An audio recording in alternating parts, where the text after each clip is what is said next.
Topics today, what we're covering.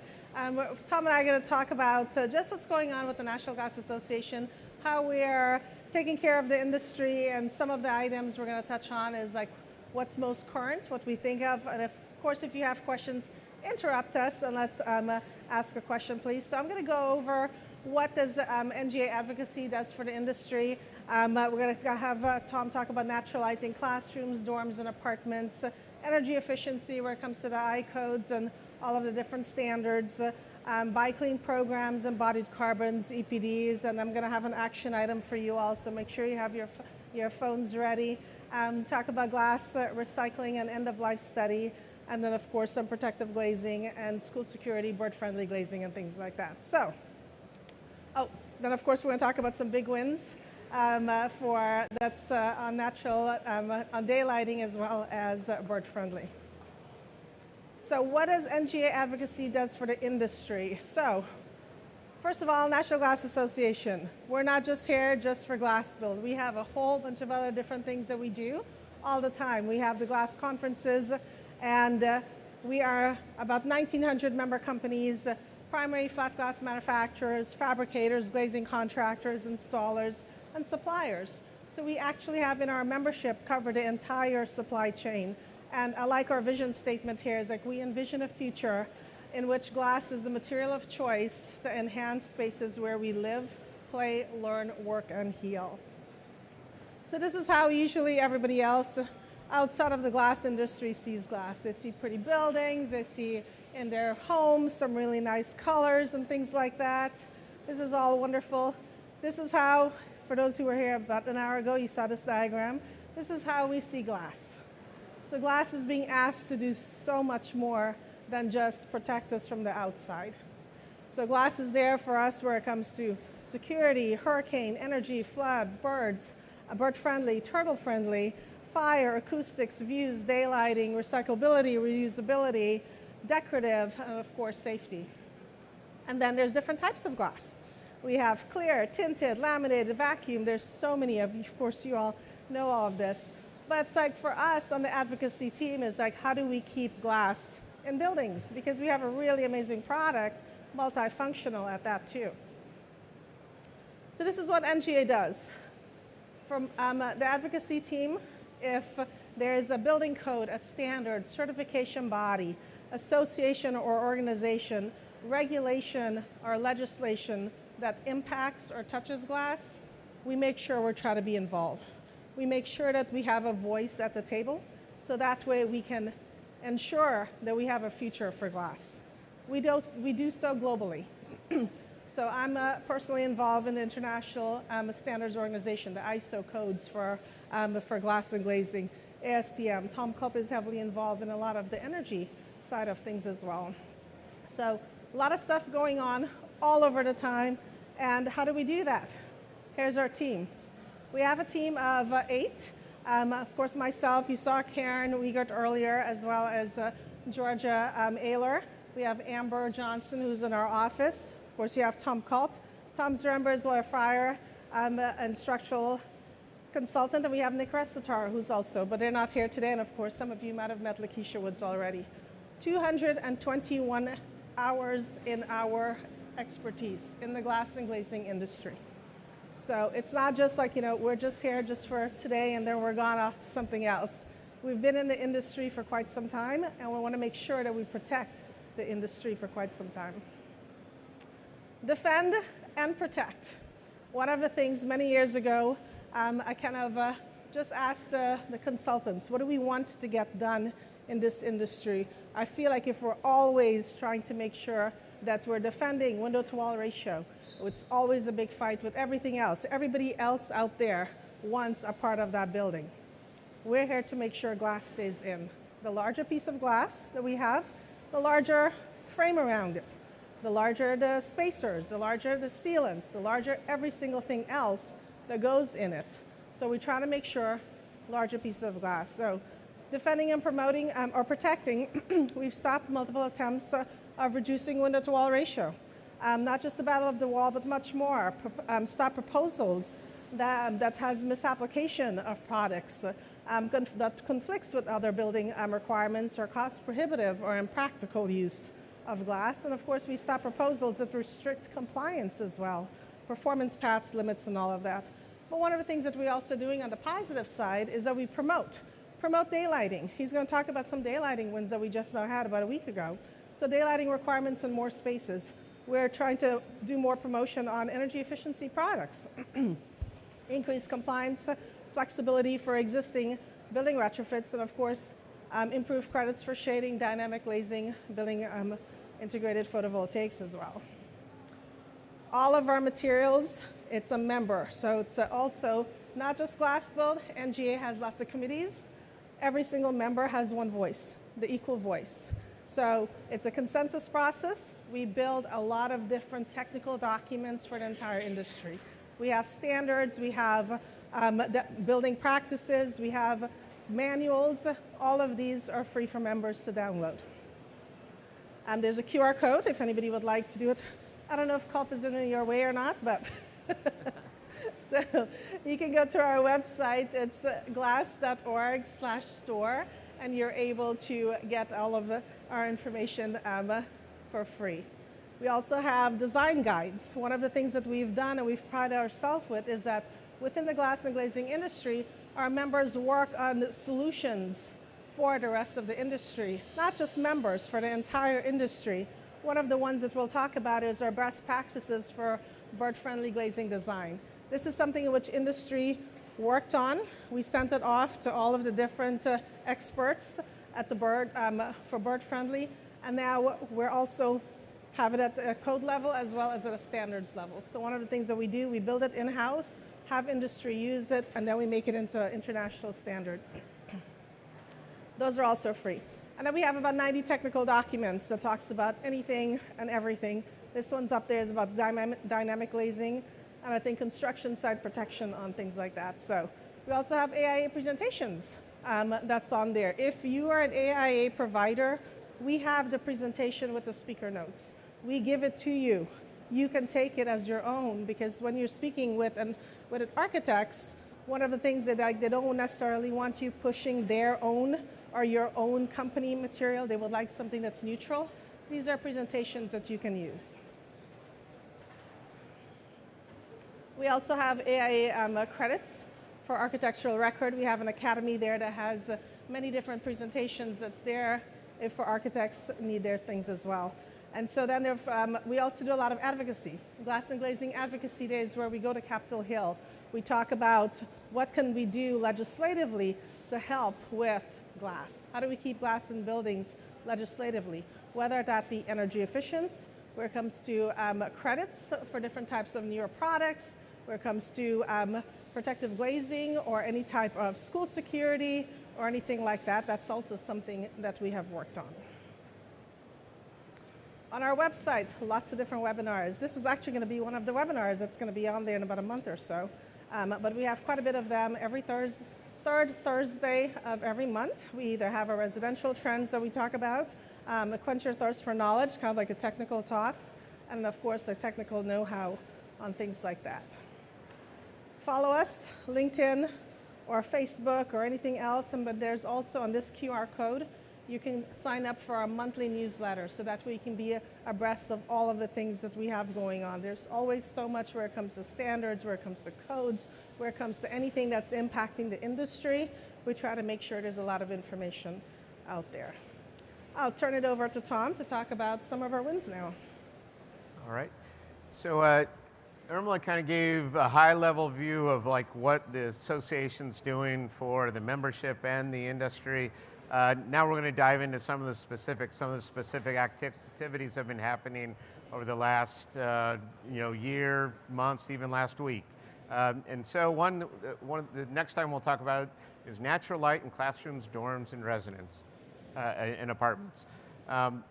So what are the code requirements for natural light? So in the building code, the IBC, the International Building Code, which is used by all the states in the country, as well as a number of, Canada and a number of other places.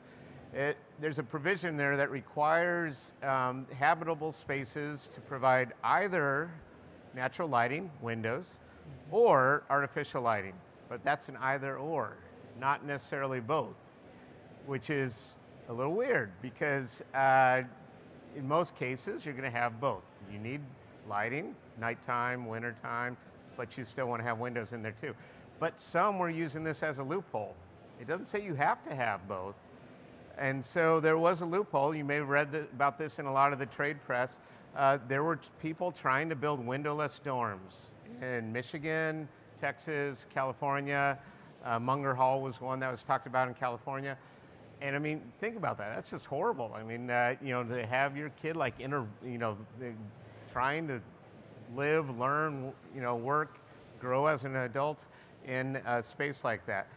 Yet they were trying to do it. And so this is despite a lot of clear research. A partner of ours is Lisa Heschong. She's an academic that works on the importance of daylighting and view. She's done a bunch of seminal research showing that when you have access to light and view, that students do better.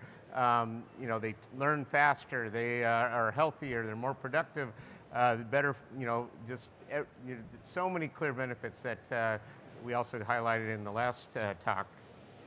So what we tried to do is through GICC, Glazing Industry Code Committee, that's an arm of NGA that addresses the codes, together with the Aluminum Extruders Council, we partnered and submitted a proposal that said, no, we got to stop this loophole. This is bad practice.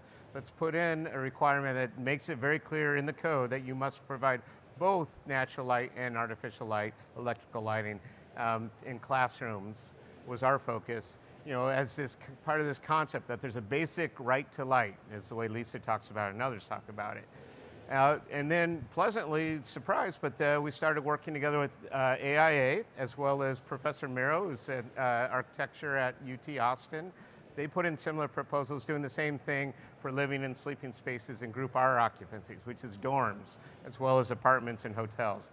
And so, you know, the pictures speak 1,000 words. This is a real picture from Professor Miro of a dorm in UT Austin. And it's like, can you imagine? And the quote says a lot, so I'm going to go ahead and read it. The loneliness and claustrophobia caused by the 4 solid walls is unbearable. And I can imagine that. That's the student that was living in that room. And it's like, that's horrible. I have 2 kids, sophomores in college right now. I can't imagine, they're already under enough stress. To live in a space like that, horrible. So on the flip side, you know, we know, and you can just visually see, you know, this is elementary school classroom, but it would be true of other classrooms, you know, all the way, you know, through higher education as well as dorm rooms. You know, there's clearly a benefit there. So that's the big announcement is, and hopefully you already saw this on LinkedIn, we tried to make a big deal out of it, spread the word. We had a big win, a very big win for healthy buildings and students. So together, NGA, AEC, AIA, and Professor Miro, we successfully passed 2 proposals at the ICC Code Committee hearings on October 24th, so just like a week and a half ago, to require natural light in schools, specifically in classrooms, dormitories, and apartments. So that's a big win.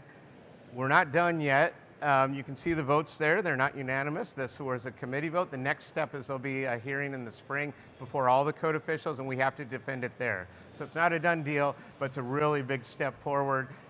We would like to think it's a logical step, but it's kind of crazy we even had to put this forward, but it will stop those horrible trends and buildings going on. So that's a big win for the association, so we want to celebrate our wins when we can. Next topic, I'm going to keep talking here. I'm going to jump into the other area I cover, which is energy efficiency. So this is like things like IECC, ASHRAE 90.1, Energy Star, NFRC. We'll talk about what's going on in the world of energy efficiency. So I've been asked a lot, like, what's kind of your prediction? We're living in a little bit of a chaotic world right now. What's happening? You know, we have a different administration that views things very different than the prior administration. What does that mean? And so I talked about this at BEC a little bit for those who were there, but I wanted to go, I keep being asked about this, so I want to repeat a little bit. Kind of what I see happening is you're going to see a difference in local versus national action. At the national level, we know, and we've seen already, there's going to be kind of a slower but continual things are not stopping completely, despite the current shutdown. But at the national level, we're going to see slow but continued small incremental changes in the model energy codes, and I'll talk a little bit about that.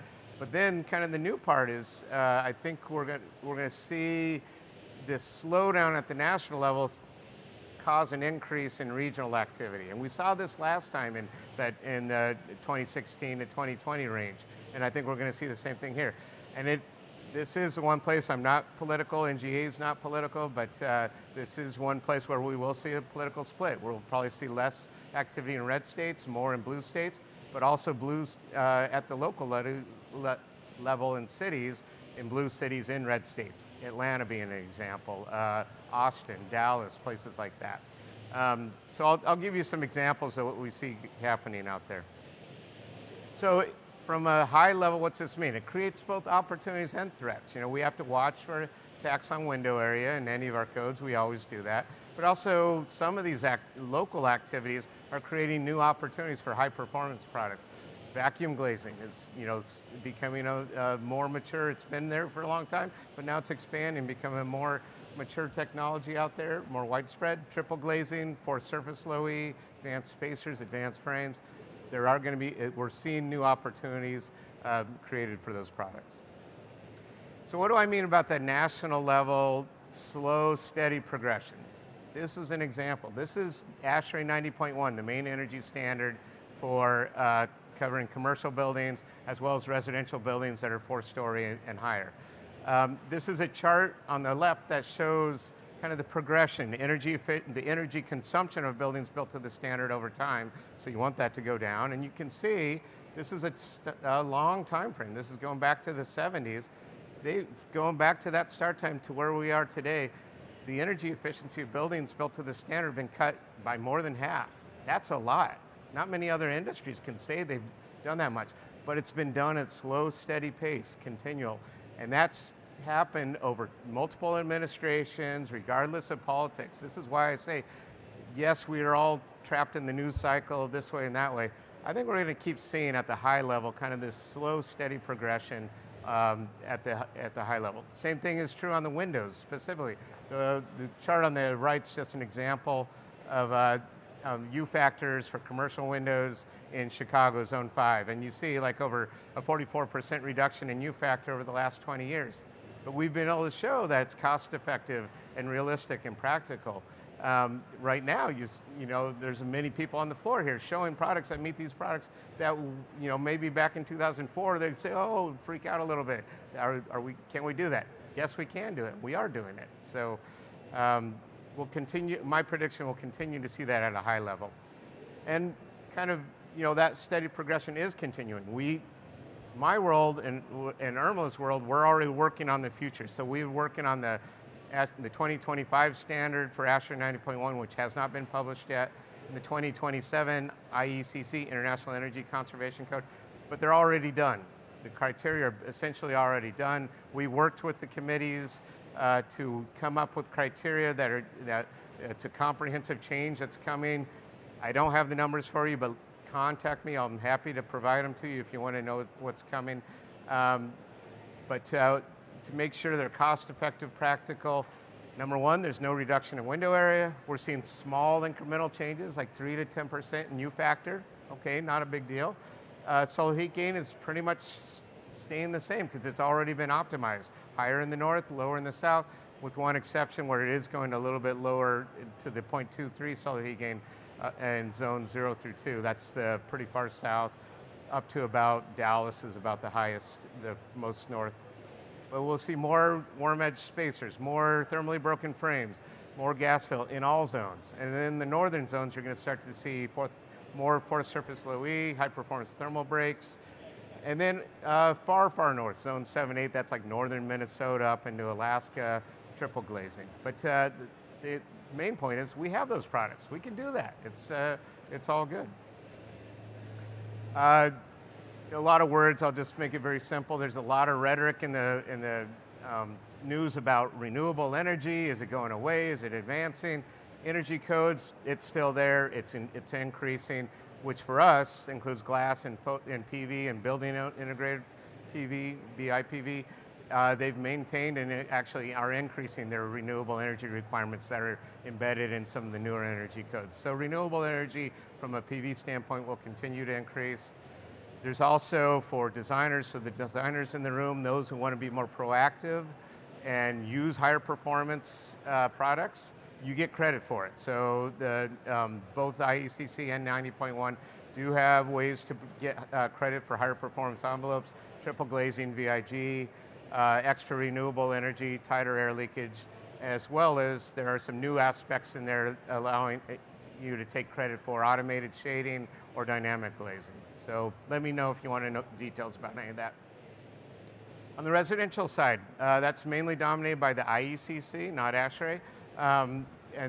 There we kind of see the same thing. If you just look in the north, going from 2021 to 2024, we pretty much have the 2027 numbers finalized, we think. It's not done yet, but there's been a strong consensus around it.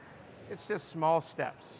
You can see a 3.0 to a 2.8 to a 2.7 in the northern zones. In the southern zones, on the not small changes in U factor, no big deal, but there is a change to from a 0.25 to a 2.3 solar heat gain in the far south, but nothing earth-shattering. So more warm edge spacers, inert gas fill, improved frames, forced surface low E in the north. In the far south, you're going to see increased use of triple silver low E's and kind of some of the newer triple silvers that are out there that give a little more solar control. So, but really nothing earth-shattering. What about Energy Star? So Energy Star program version 7 is for residential windows, doors, and skylights, 3 stories and less, so homes and apartments. It's been in effect now for 2 years, and the numbers are there if you want, but you've probably already heard it's really quite aggressive, especially in the northern zone. And so the hope is that it's really going to start to push triple glazing, forced surface coatings, things like that.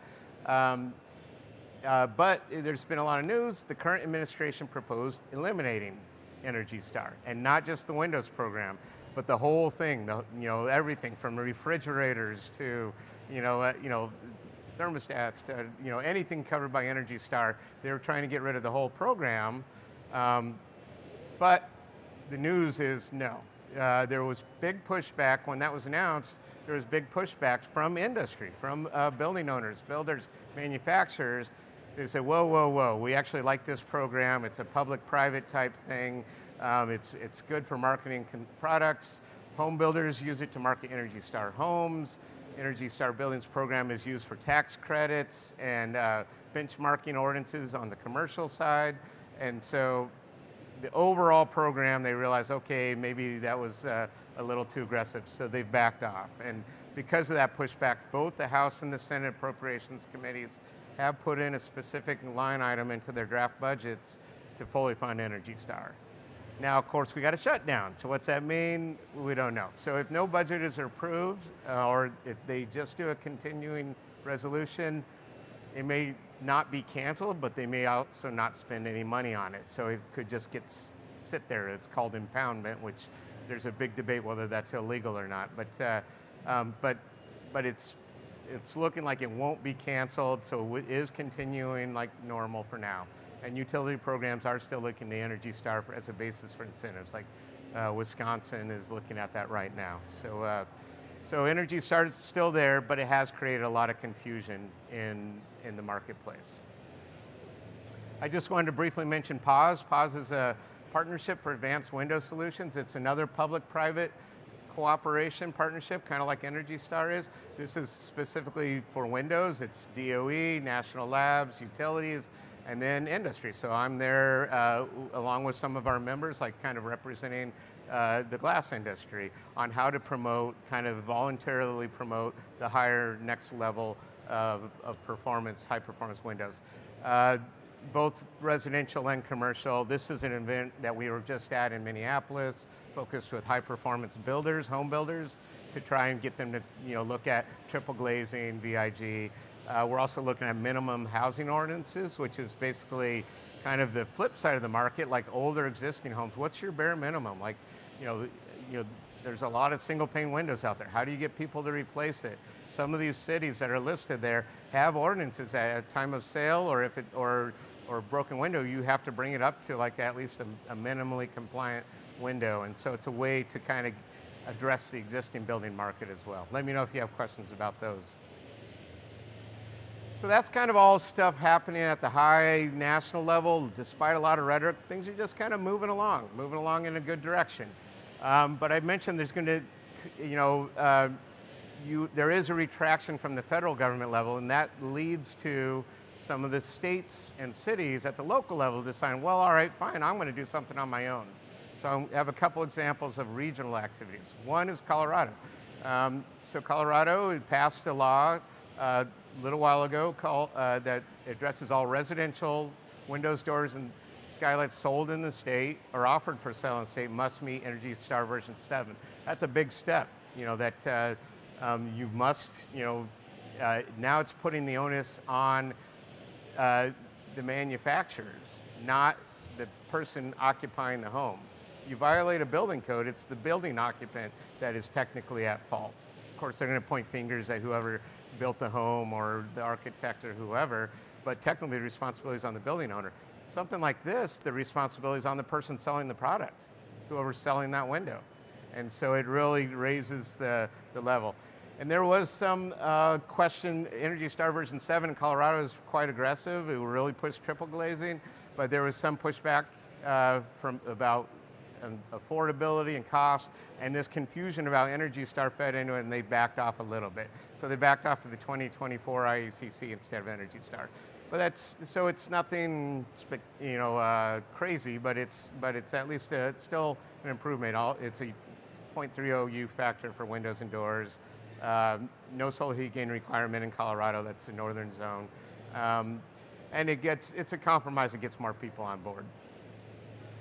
Colorado's unique with the altitude, so there were some discussion of trying to, what do we do about the higher altitudes? Do we give an additional allowance, and so right now they just kind of are staying out of that game, where it's a 3.0 U factor for the entire state.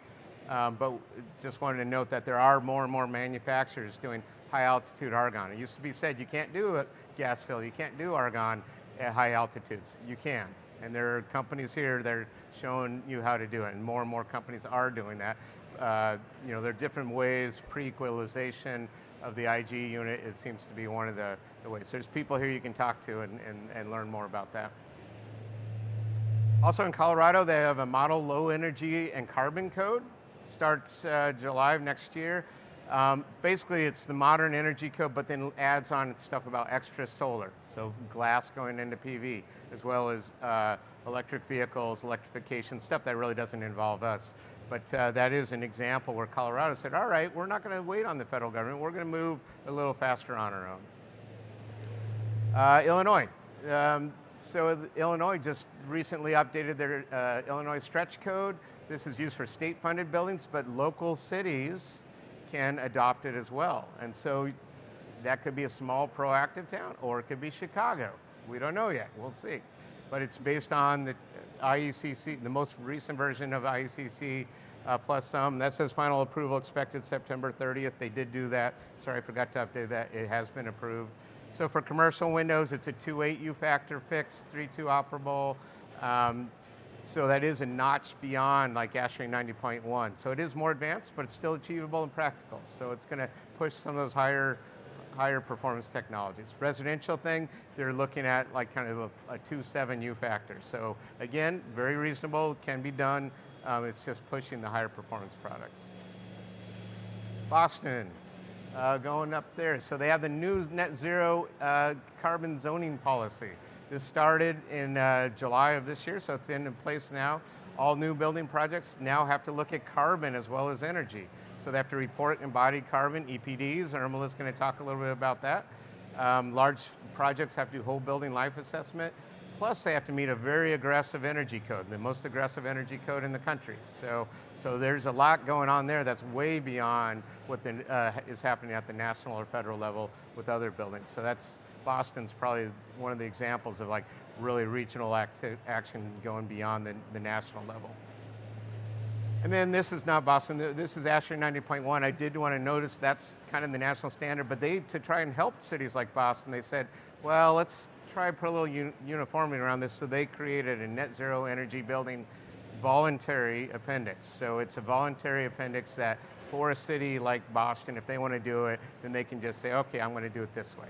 And so it's a notch above the main energy code, uses a lot more increased on-site renewable energy. One thing we looked at, make sure they didn't attack window area. They didn't, so we made sure of that. So it's high performance target. It's going to be hard to do, but it's not necessarily an attack on windows.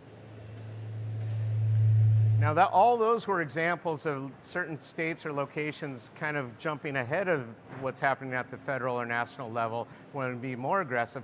It can also work the other way. And you might be surprised that I have California up there. But California is taking a pause.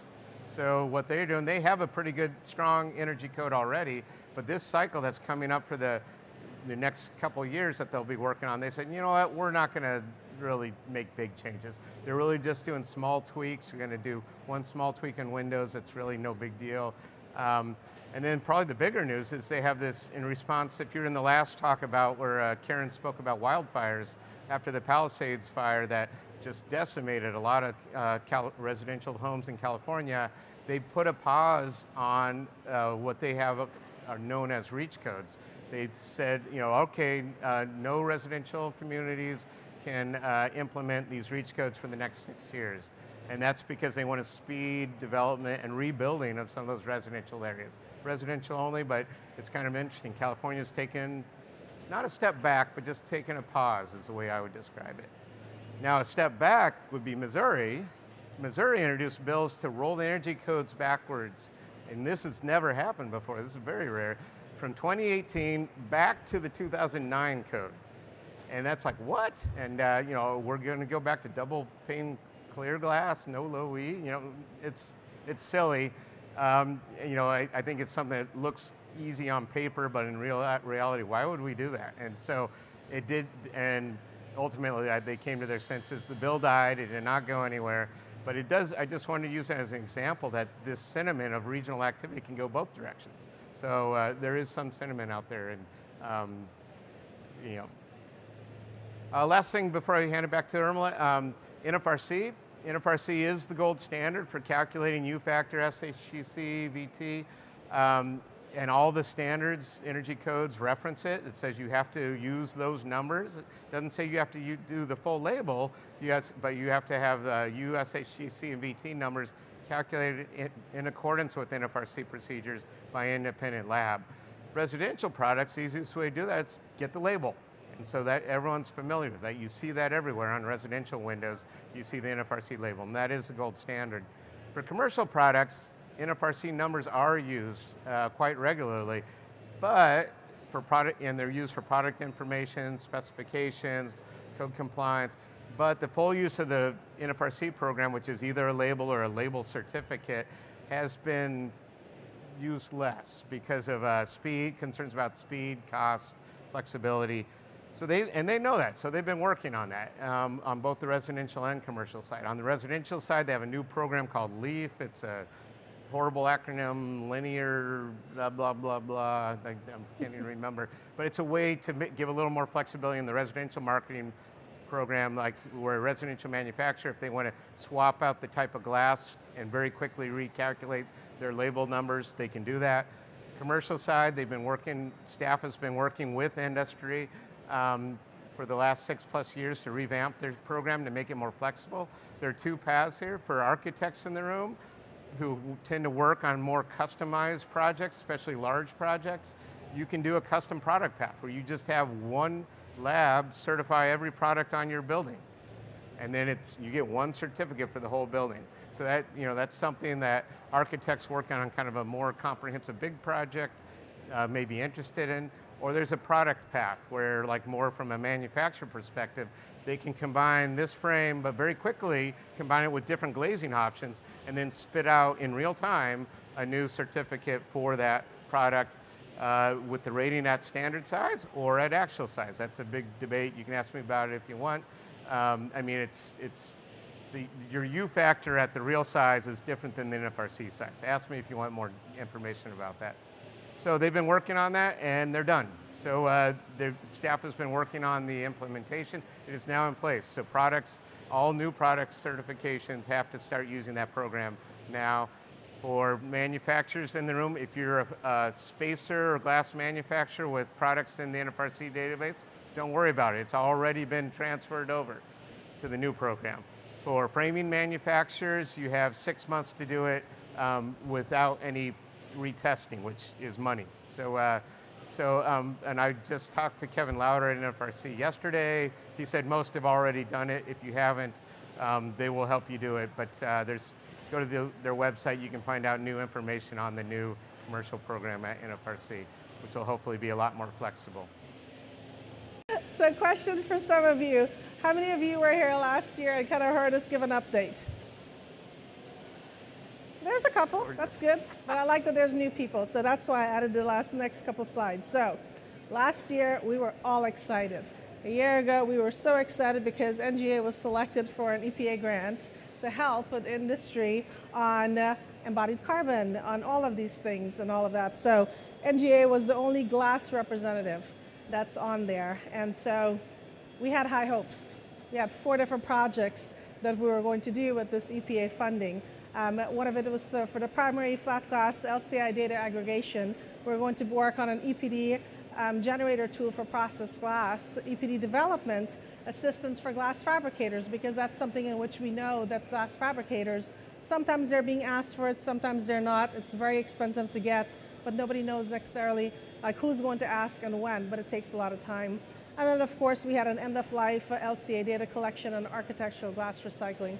This was going to be something, it's like, what happens after the glass comes out of a building? What do we do with that? And then we'll talk a little bit about that afterwards. So last year, really excited, had all of this money. We were gonna go rock the world and change the glass and glazing industry. Then January 20th happened. And so President Trump went ahead and had an executive order to pause disbursements of funds. We were a week late on getting our funding. Our EPA person was really, really trying to get us up going and all of these things, but then we couldn't get all of the information there to where we were fully funded. So then by spring of 2025, didn't hear anything yet, but our exact number was on one of the DOGE lists, that it was one of the ones that was going to be cut. And then finally, July of 2025 is when the One Big Beautiful Bill Act officially canceled all unobligated funds and the low embodied carbon construction materials program in both for EPA as well as GSA, including our funding. So what do we do with those 4 projects that we're all excited about? Still got to get them done, right? So this is the status of where we are with the product category rules. This is the flat glass product category rule.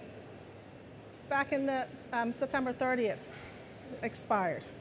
So this is the ones in which no more flat glass EPDs can be worked on currently right now because there isn't a PCR that is now updated. Flat glass EPD average. This is something in which the NGA had worked on with the forming committee. This was expired back in December 20th of 2024. This is something in which they were not going to be updating. However, part of the funding, we were going to have some data for that. This is also expired. Processed glass PCR. This is all of the fabricated products. This is all of the laminating, the insulating, the etched glass, everything, any process that happens to a glass. This PCR has been expired since June of 2024. And then this is the one that's actually still available. It's Fenestration Assemblies PCR. And this is formerly the Windows PCR. This one here is active until 2028. So one of the questions that we're working on right now and trying to figure out is like, how do we move forward knowing that here are all of our documents for embodied carbon. We have states now that are now picking up more of, they're asking for BioClean, they're asking for numbers, they're asking for EPDs, they're asking for embodied carbon numbers. What do we do as an industry? Here's all of the, Tom kind of talk through some of these already about who's asking for these. As architects are asking for these as well. So you have architects, you have specifiers, you have all the general contractors. So many of them are looking for last minute requests, for them to bid jobs. For some of the Buy Clean states, you need to have an EPD. This is not something you can do last minute. This takes months to do. And so it's not something in which we can just happen to go on. And of course, with the version 5 of LEED, and I think Tom talked a little bit about this as well, this is also there. And in order to get a full, is it a full point? Yeah, level 1 points are providing company and product specific EPDs. Higher level 2 points are awarded for products showing 20% reduction in the embodied carbon compared to a baseline. So it needs to be a baseline, which is your average, and then show 20% above that to get different points. So as an industry, there's some information that we need to get out there. There's some information we need from you. And so one of the things that we're working with is with True North Collective. True North Collective is our consultants that are working on asking the industry, what do you want? What do we need to do? How do we move forward knowing that we don't have the EPA funding? How do we move forward now with, do we move forward with the EPD generator? Do we move forward with EPDs or LCI data? Is all of this necessary? Do we need to do both PCR updates or not? So please, if you can, if you are being asked for environmental product declarations, if you're being asked anything about PCRs or anything, please take the survey. It is a live survey. That just kind of gives us some feedback, because we are an industry organization, an association of member companies. And so, yes, and so we also have, thank you, Kristen Morehouse from True North here. She's in the audience. Ask her questions, or allow her to ask you questions, so that way we can have some really good data on how to move forward with this. And this one we're going to have Tom talk about. This is number 4 on that wish list with the EPA funding. So, yeah, so this is tied in, like EPDs traditional, you can do EPDs in many, many different ways, but most traditional is what they call cradle to gate. It's like everything involved with you making your product and then shipping it out to your customer, and they stop there. But there's also an end part. You know, what about at the end of life? You know, what happens to your product after it's used at the end of its life? So we had part of the CPA grant, and then, but it was, we decided to go ahead and do it anyways. Is we're gonna look at this because recycling and glass recycling is very important, becoming more important in our industry. So recycling rates are increasing. We know that from some of our members. You're seeing demand for recycled cullet increasing. Why? Now, we have to be careful. There's different levels of recycling. You know, where the end use, where does it go? Anywhere from a granite countertop to fiberglass insulation to bottles to architectural glass. It can be used in that case, but with very careful quality standards. So there's many outlets, but when it is used in that case, it reduces, it's less energy to remelt that material, so then you like lower your associated energy use and carbon use affiliated with making new glass, and it also results in longer furnace life. So there's a lot of reasons to recycle. NGA has a resource, the World of Glass map, that you can go to, the website's right there, you can go there, that Georgia and Urmilla have spoken about and shown. You can look, see where fabricators are, where float plants are, and now you can see where recycling facilities are in the US and elsewhere as well. And so it's an interesting resource. Then we wanted to also, like, part of this looking at end of life and circularity, what happens at the end. You know, recycling is one word, but there's really like there's different ways of doing it, different uses. How do you recover it off a real project? So we have a project together between NGA and the Aluminum Extruders Council in a real life deconstruction, like taking down a building, looking at how much aluminum, how much glass is recovered, where does it go, what's the process. And so it's similar to studies been done in Europe, but now we want to repeat that in the US. So basically it's that everything else beyond your traditional cradle to gate EPD.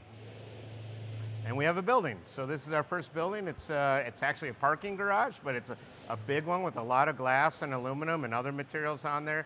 This is in Rochester, Minnesota, so some of you may be able to guess who owns that, but it's, you know, they're tearing it down. We're working together with Infinite Recycled Technologies, who's here somewhere, I'm not sure where. Hey, Stanley's right there, all right. So thank you to Stanley, and we're working with Sophie Penetier, who many of you may know. She's a Dina.